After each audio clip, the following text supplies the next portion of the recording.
to be able to create a beautiful handmade book with your hands out of nothing.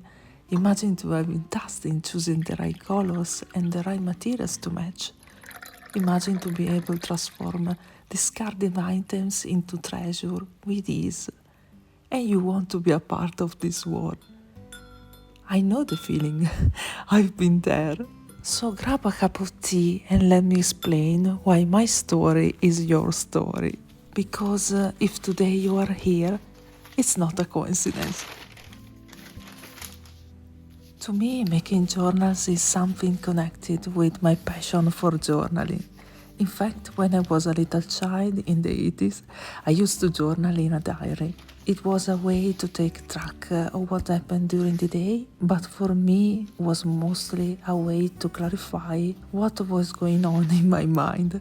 Journaling was a way to label feelings. And when we can give a name to feelings, we are halfway to embrace and accept them, learn what they have to tell us, and then do something about it if we have to. It's still the same for me. When I was in my 20s, in the early 2000s, journaling was a healing tool for me.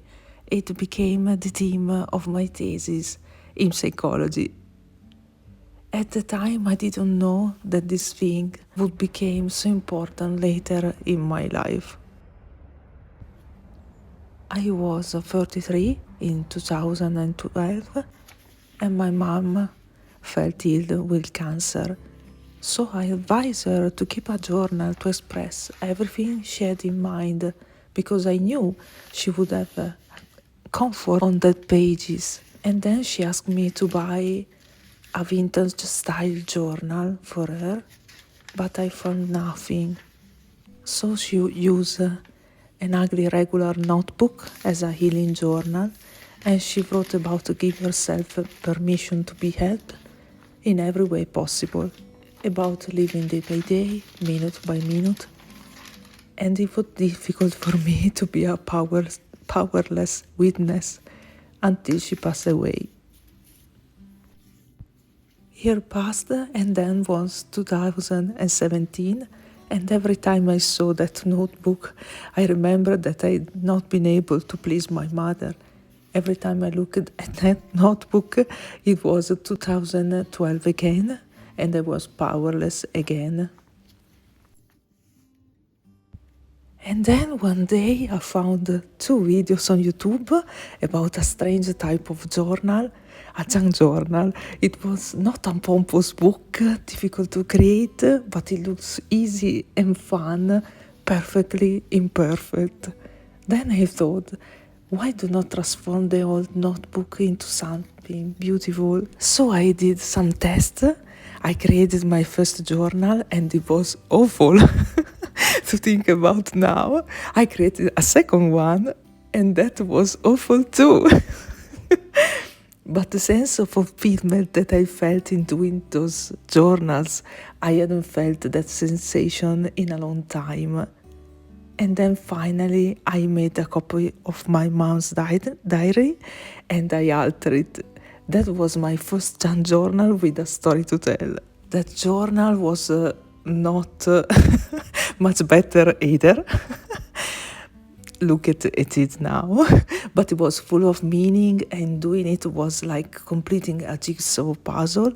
Come back home and find peace, close a cycle, and mourn. It was symbolic, cathartic, and it broke me free. It broke the regret, it rewrote my inner story.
And the thing is, the process of creating hasn't be always to be meaningful. When you create just to create and you go with the flow, it became a way to meditate, to find your inner peace, and sometimes the meaning of it will emerge only with time. Making junk journals and journaling is so powerful, is a powerful tool to reveal our stories. And I want to spread the voice. So I decided to create this channel because I wanted to be like my mentors had been to me. And because I thought this could be my legacy, a sort of never-ending story, because we are always standing on the shoulders of others. And I realized that I want to be like the ladies who teach me. I ask myself, can I be a guide for someone else at some point? Can I give my contribution to sending good vibes in this world? And my answer was yes. I failed a lot of things in my life, but I'm sure I'm not failed junkjournaljoy. And I know that we all can give a contribution to this junk journal community. So mine is this. What will be yours? Isn't magic to be a part of the same story in some way? We all can be seen and heard in this beautiful community.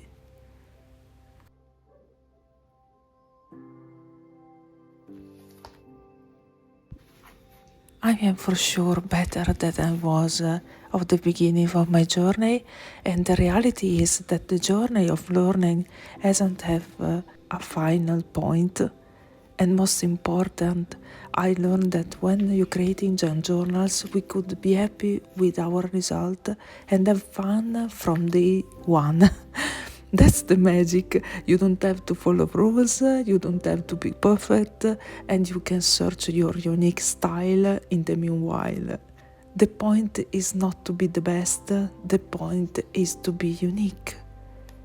And you are unique when you express your true self, because if you thought we are all unique and irreplaceable, there is only one you in this world. So to be unique with your art, just express yourself. Use the color that you like, the material that you like, share the story that you enjoy. You already have everything you need right now. You have only to take a little step and to begin. And I think when we show up with our vulnerability and imperfection, it's then that we make a truly connection through each other's. And that's the fun, be a part of something. And I want to help you in your journey because I've been where you are now. And maybe today you are a beginner like I was, but tomorrow you will teach someone else like I'm doing now, and our deep legacy will never end. So here's why my story is your story. Thank you so much for watching and see you soon. Bye!